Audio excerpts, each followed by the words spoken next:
In the second outing for the Gravity Falls Lost Legends comic, an almost uncharacteristically lazy Dipper and Mabel are excited when Soos is forced to move his collection of comic books to the Mystery Shack. Something about the space that he used to store them back at home being used for something else, I don't really remember, but it's not important. The kids are of course excited by so many comic books suddenly being dropped into their lives.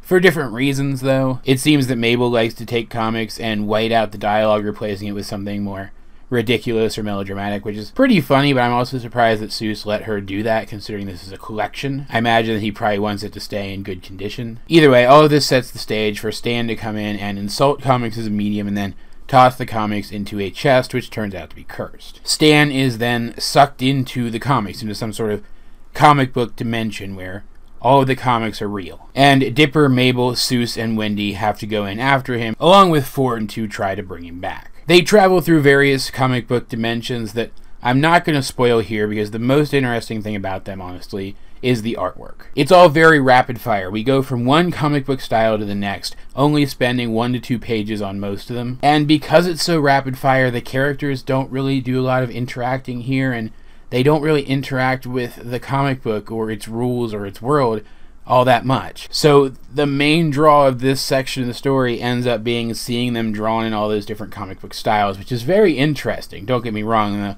art on this section is really good. It's just that the length and the pace of the story, I think, takes away from what it could have been and kind of limited my enjoyment of this section, but I'll expand on this a little bit later. They're eventually split up when they're forced outside of the comic book panels, but this has the added side effect of them being able to go from comic to comic without having to go in any kind of sequence as they were before. Because of this, Soos is finally able to find the comic that Stan is in, the specific comic that he's in, and it seems to be sort of a XB/parody of newspaper comic strips, right down to the sort of framework of the story being seemingly based on Peanuts, but it also having an XB for Garfield the cat existing within its world. When Soos finds Stan, he's actually visibly upset, and through a fantastic sequence between the two of them, we learn that Stan actually used to really like comic books. He used to draw his own comic books, but they had just enough of his personality in them that no one would publish them, and so he became disheartened and stopped liking comics. It is through his interactions with Soos, some very emotional, very in-character, very well-written interactions with Soos, that he's able to admit these things and I guess learn the lesson that whatever weird curse god threw him into this comic book world wanted him to learn. Because at this point, he could have left if it weren't for his characteristic Stan-esque stubbornness. And so whatever weird curse god put him here tries to kill him with comic book ink, giving the other characters a chance to swoop in and save the day, basically brute forcing their way out of this weird comic book dimension. All of that said, I want to say right away that I think this is the weakest of the 4 stories in Lost Legends. It's not terrible or anything, but I kind of find this one to be only mediocre. Now keep in mind this is mediocre for a Gravity Falls story, so there's still a lot to enjoy here. The interactions between Soos and Stan are fantastic. Soos is very much a surrogate son to Stan, and they both kind of see each other in that sort of relationship. So because this story ended on an emotional revelation for Stan, it was important that Soos be the one to help him to that. It also opens the door for Soos to do something really nice for Stan at the very end of this story that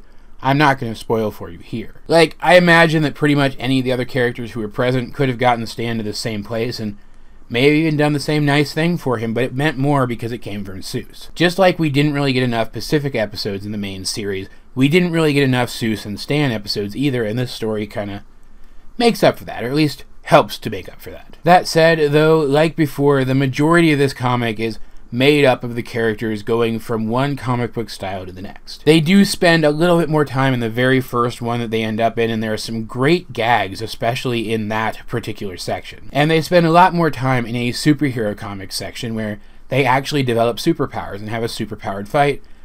And it's not terrible. It's just that, like I said before, so much happens so fast, the characters barely speak with each other. And they barely even have time to come to terms with the weird comic book logic of each section and make any meaningful use out of it in terms of the narrative. Each one of these sections was ripe with ideas for fantastic visual gags, and yet we only really get a few, and they're honestly not that good, simply due to the fact that there wasn't enough time to really set them up. There's meta commentary about comics and comic book culture littered throughout this story as well, but it kind of falls flat too because it doesn't get any setup or any follow-up. There's also the question of how this curse works. Like, does the curse of the magic chest just kind of take a form that's appropriate to whatever the person is being cursed over? Like, if you put a skeleton in there, like a Halloween skeleton, would you be haunted by actual skeletons that were trying to kill you or something? Would you turn into a skeleton? Because the voice of the curse acted as if it was speaking for the comics and not for the chest that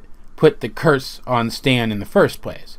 It just didn't make a whole lot of sense. If it weren't for the emotional resonance at the end of this story, I honestly wouldn't like it much at all, but the emotional resonance is strong enough that it elevates the whole thing. And it's not as if the various comic booky sections aren't fun. Like, don't get me wrong, I'm talking about how they're so fast-paced they didn't make the best use of them that they could, but they're still fun. It's still a lot of fun to see these characters in all these different art styles following these different rules and laws of logic. There's one in particular that's like a grim and gritty mystery, a supernatural style comic that I could honestly see Gravity Falls being like rebooted into. I could see them being rebooted into a comic of that type like 5 to 10 years in the future or something.